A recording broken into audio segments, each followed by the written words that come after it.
Coming up on Arirang News, South Korean President Moon Jae-in says the process of denuclearization and peace on the Korean peninsula is moving forward again as the U.S. and the North prepare to hold working-level talks and possibly another summit. South Korea's industrial production was up for a second straight month in August, led by the service sector, but indicators for the future continue to fall. And a popular boycott in South Korea of products from Japan has hit the brand value of Japanese companies, even forcing some to close stores, and has given a boost to Korean companies, especially car makers. It's 4:00 p.m. here in Seoul. Thank you for tuning into our afternoon newscast. I'm Devin Whiting. President Moon Jae-in says the process is moving forward again for denuclearization and lasting peace on the Korean peninsula, referring to moves to arrange working-level talks between North Korea and the U.S. for a possible third summit. He was speaking Monday at an inauguration ceremony for the 19th National Unification Advisory Council, a presidential body for the peaceful reunification of the two Koreas. At the Blue House, President Moon asked for the Council's active support for efforts to create peace and prosperity on the Korean peninsula. That includes turning the demilitarized zone into a global peace zone to kickstart a peace economy, a vision he unveiled last week during his keynote speech at the UN General Assembly. He also asked for its backing of the two Koreas' joint bid to co-host the 2032 Summer Olympics. North Korea and China are about to mark 70 years of diplomatic ties, and so many observers are speculating that Kim Jong-un might head over to China this week. And if he does, he might use his close ties with Beijing as leverage ahead of working-level denuclearization talks with the U.S. Oh Jung-hee has this report. Since tensions began to thaw on the Korean peninsula in 2018, North Korean leader Kim Jong-un has visited China 4 times, and in June, Chinese President Xi Jinping visited the North Korean capital. These 5 summits between the two communist allies took place when they felt the need to show their close friendship before and after the Kim-Trump summits and amid a prolonged deadlock in denuclearization talks. This week, Kim Jong-un is expected to head to China once again. That, as North Korea-US denuclearization talks are expected to get back on track in the near future, and more importantly, as Pyongyang and Beijing celebrate their 70th anniversary of establishing diplomatic ties on October 6th. South Korea's intelligence agency also believes a visit is likely. It could happen before or after October 6th, since the day marks the anniversary of North Korea-China diplomatic relations. Out of the first 2 North Korea-US summits, Kim visited China. Given that precedent, the possibility is there. As a result, observers see that a resumption of working-level talks between Pyongyang and Washington will pick up speed after Kim returns from China.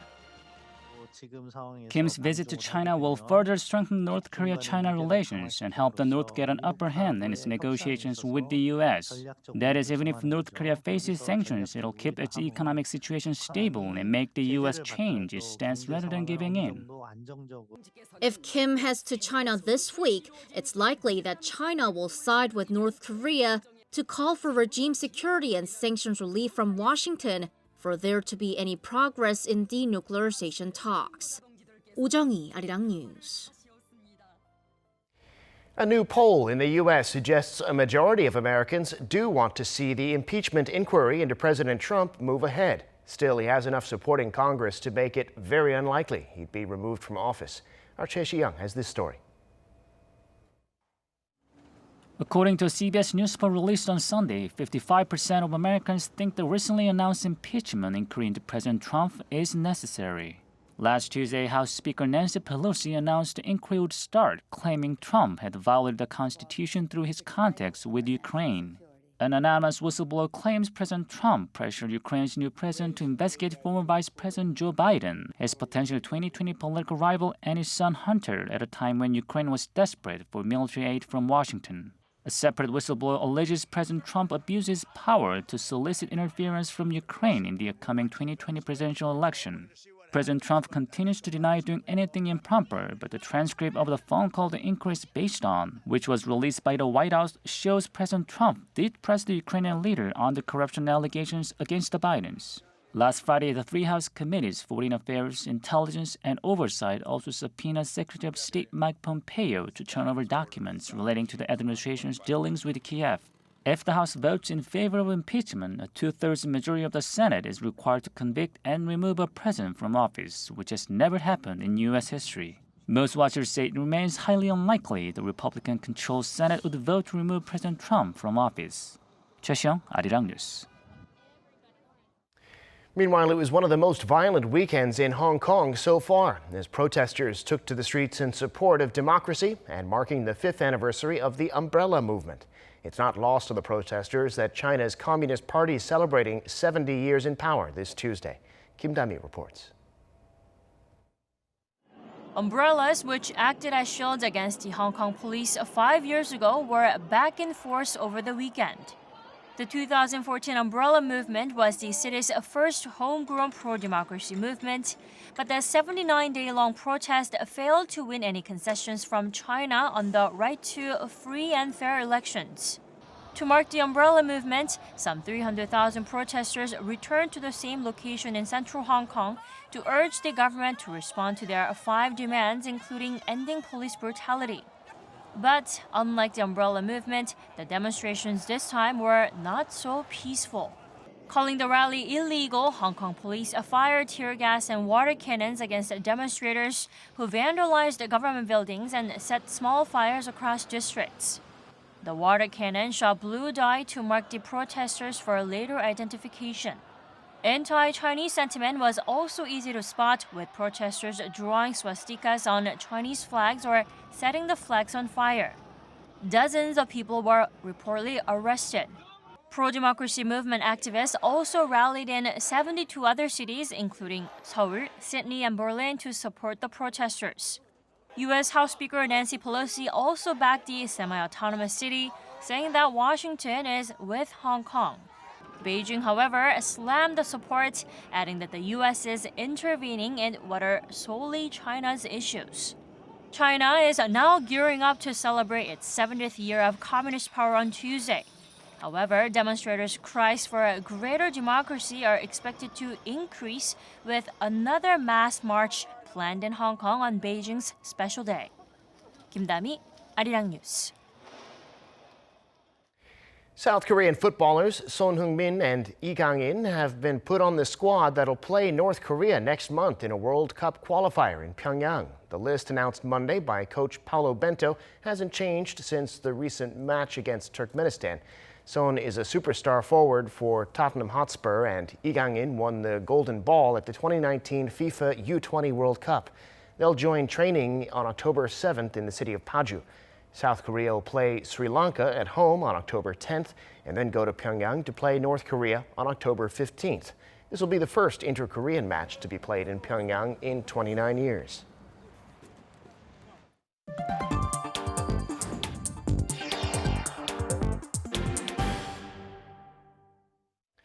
For the first time in 5 months, South Korea's 3 major indicators of industrial activity went up in August, but indicators for the future were not so positive.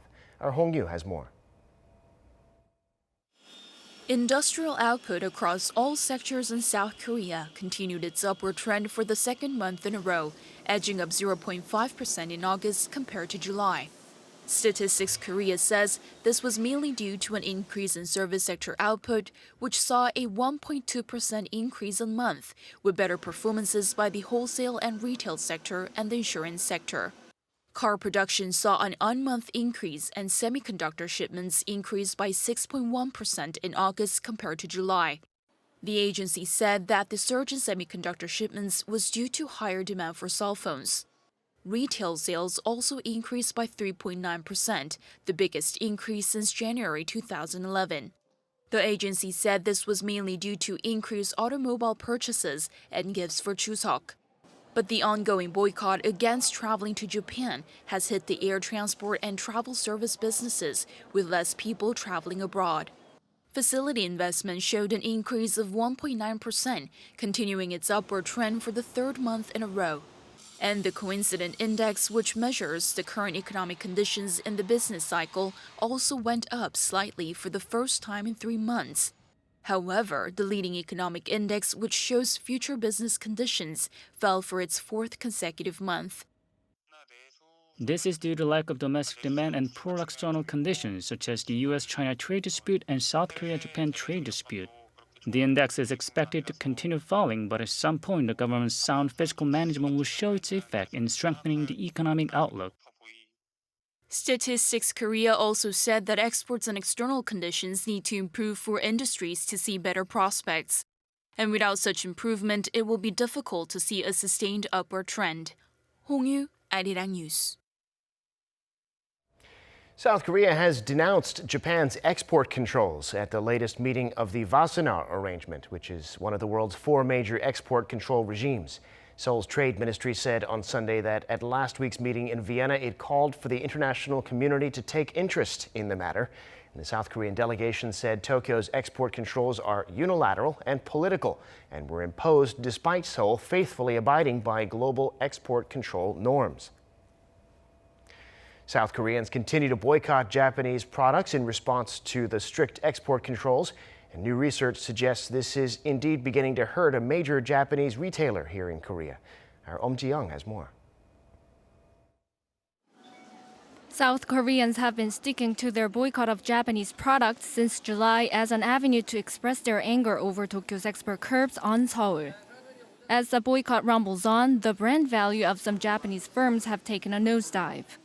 Brandstock, a Seoul-based corporate brand value rating agency, released on Monday its Brandstock Top Index 100 for the third quarter. It shows the brand value of the local unit of Japanese apparel chain Uniqlo slumped a whopping 27 spots since the previous quarter to 99th. However, local airlines also suffered as the number of South Korean tourists heading to Japan dropped sharply because of the boycott. South Korea's flagship carrier Korean Air tumbled 21 rank spots to 48th, while the nation's second-largest carrier Asiana Airlines dropped 8 places to 31st. Hana Tour, one of the South Korea's largest travel agencies, also suffered. It slid 9 spots to 24th. On the other hand, other local brands have reaping the benefits of the boycott. The brand value of South Korean automobiles had been on a downtrend in the last quarter, but they bounced back strongly in the third quarter. Notably, Hyundai's high-end model Genesis ranked 28th on the list, up 28 spots compared to the previous 3 months period, as drivers in South Korea turned their backs on the Genesis's Japanese rivals. Hyundai's another premium model, the Grandeur, jumped up 27 places to 58th. Brandstock said the boycott's effect will expand across an even broader slice of the South Korean economy the longer it continues. Samsung Electronics' Galaxy smartphone remained the most valuable brand in South Korea for the 8th consecutive year. It was followed by the country's largest retailer E-Mart and mobile messenger app KakaoTalk. Ji-young, Arirang News. Time now for an in-depth look at the market news as we start the week. And for that, I'm joined on the line by Dr. Hwang Se-eun, Research Fellow at the Korea Capital Market Institute. Dr. Hwang, thank you for coming on today. Thank you for having me today, too. Well, Bloomberg reports that the Trump administration is looking at ways to limit investment in Chinese companies, possibly by delisting them from the American stock exchanges. The Treasury Department says it's not looking at that option at this time. But what effect has this had on the stock markets? U.S. stocks finished the week lower after reports that the White House is considering limits on U.S. investment into China, aggravating the protracted trade dispute between the globe's 2 largest economies. Trump administration officials are discussing ways to curb U.S. financial exposure in China, including a block of all American investment in China and Chinese listing in American stock markets. As a result, the Dow erased a gain of about 130 points after the report and closed down 70 points. The S&P 500 also reversed all of its morning gains to finish down 0.53%, while the Nasdaq lost 1.1%. Asian stock markets showed mixed price movement on Monday. Worries such an escalation in the trade friction would hurt Japan the most weighed on the Nikkei, which lost 0.56%. South Korea's KOSPI gained 0.64% today, shrugging off news that the U.S. administration is considering delisting Chinese companies from U.S. stock exchanges. Trading in Chinese markets was quiet ahead of a long break, which runs until October 7th. Yeah, well, Dr. Huang, we've been talking, of course, about a U.S.-China war in trade and then currencies. If it becomes a financial war, what would that do to the global economy? Would that essentially derail these talks? It is argued if Trump's new plan to restrict the investment is a negotiating tactic to pile pressure on China to make concessions in its trading relationship with the U.S. ahead of talks scheduled for mid-October in Washington, D.C. to resolve the two-year-old dispute. Investors also concerned if it is a symptom of possibly multi-year struggle between China as a rapidly rising new economic and military superpower and America in its determination to maintain control of international economic order it helped create after World War II. It is more reasonable to recognize Trump's new plan as a harbinger of a long-term struggle. The financial sector is very likely to be a final battlefield between the U.S. and China. The U.S. has comparative advantage over China in financial sector and thus will keep trying to move its negotiation area to financial sector. However, China would strengthen its defense by opening its financial markets slowly. This implies that the new plan is more likely to intensify the struggle, and it could take longer for the two to reach an agreement. Indeed. Well, now domestically in Korea, we'll see earnings this week from Samsung Electronics. We've also got Parliament due to question the government about the economy and its related policies. What else should we be watching this week? There's a slew of U.S. data, including ISM manufacturing on Tuesday, the ADP employment report on Wednesday, and the monthly government jobs report on Friday. The numbers in the reports will serve as an important indicator for the market direction in the fourth quarter. Domestic trade data will be released early in the week. Korea's September trade report will be released on Tuesday. It is certain that exports would decrease in September. Exports from September 1st to September 20th were $28.5 billion US dollar, down 21.8% from a year earlier. Semiconductor byproduct and China by country were leading the export decrease. Investors are paying attention to the Samsung Electronics tentative earnings report on the third quarter, which will be released on this coming Friday. The market expects Samsung Electronics' 3Q operating profit to reach 7 trillion won. Its semiconductor division accounts for 3.37 trillion won, display division 0.7 trillion won, and IM division 2 trillion won. It will be relieving for investors to find that downtrend in the semiconductor business is expected to slow down. All right, Dr. Huang, thank you very much for your insights today. We appreciate it. Thank you very much. Now, turning to the African swine fever outbreak in South Korea. A suspected case reported on Sundays turned out to be a false alarm. 19 pigs had died at a slaughterhouse in Hongseong, Chungcheongnam-do Province, but the Agriculture Ministry says an autopsy shows they died not of swine fever, but suffocated when they were crowded into the slaughterhouse all at once. That means there have been no new cases since Friday. And it's a massive relief to Hongseong, home to 2.3 million pigs. But quarantine efforts are still underway, now almost 2 weeks since the first report. Prime Minister Lee Nak-yeon has instructed officials to look into all possible ways the disease might have gotten into South Korea. Having already broken out in the north, the PM suggested it might have spread through groundwater or even insects. No new cases of swine fever, but some damage has already been done with the culling of tens of thousands of pigs. And that's starting to make pork more expensive. Kim Yo-sun reports. Pork prices, which have already increased due to continued confirmed cases of African swine fever across South Korea, are expected to jump even more following the recent suspected case in Chungcheongnam-do Province, an area that accounts for 1/5 of South Korea's total pig population.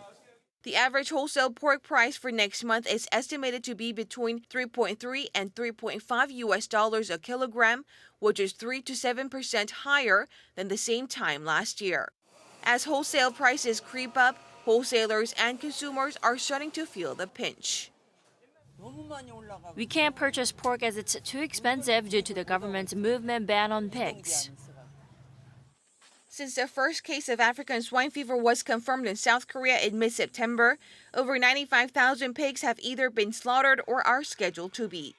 This has led to a significant drop in the pig supply across the country, with the number standing at some 973,000, which is 140,000 lower than this time last year. Pork prices will fluctuate less if the African swine fever crisis ends soon, but the market is expected to experience uncertainty for some time to come. There's a lot of attention on the pork auction market this week, as the continued pork shortage is expected to hit the retail industry and consumers hard. Kim Yo-sun, Arirang News. The South Korean government plans to raise taxes on high-earning online influencers and YouTubers to stop tax evasion. Seoul's finance ministry said it's been collecting information on YouTubers who earn more than $10,000 a year in foreign currency. They get paid in the form of foreign remittances via Google's Asia-Pacific headquarters located in Singapore. The tax office says there's a gray area on taxation for online influencers, and adding it will tighten the rules to ensure they pay their fair share.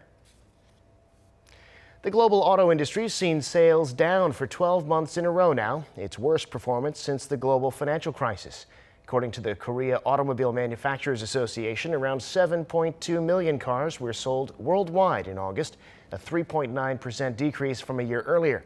The main reason, it said, was weak demand in emerging economies such as China and India.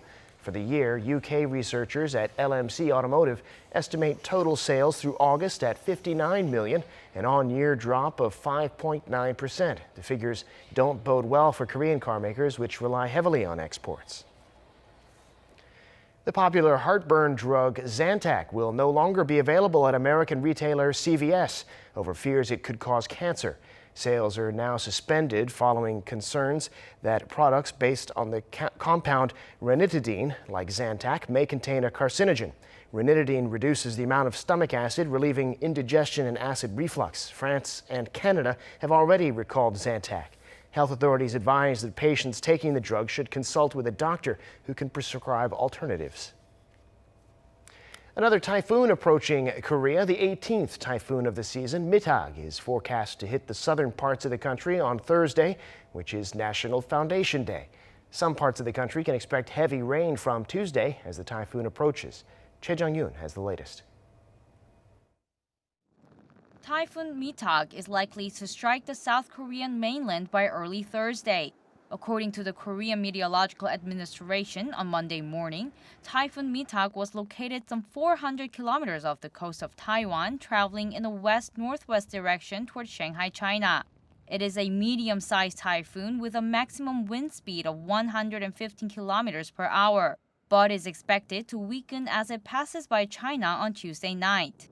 Under its projected direction, the typhoon will reach the seas west of Jeju-do Island on Wednesday and travel north to waters of Chungcheongnam-do Province by the next morning. Jeju-do Island is expected to feel the effects of the typhoon starting from Tuesday, with heavy downpours from 30 to 80 millimeters of rain and even up to 600 millimeters in mountainous regions. The typhoon will leave the Korean peninsula on Friday, moving into the East Sea near Dokdo Island. But there is a possibility of the typhoon changing direction westward, which may have a bigger influence on metropolitan areas in the central parts of the country. Jeju Island has been struck 4 times by typhoons this season, and Mitag will be the 5th following the typhoons Tanas, Lekima, Lingling, and Tapa. Typhoon Mitak will also be the season's 7th typhoon to have an impact on the Korean peninsula, which means this year will have had more typhoons than any other year since 1959. 최정윤, Arirang News.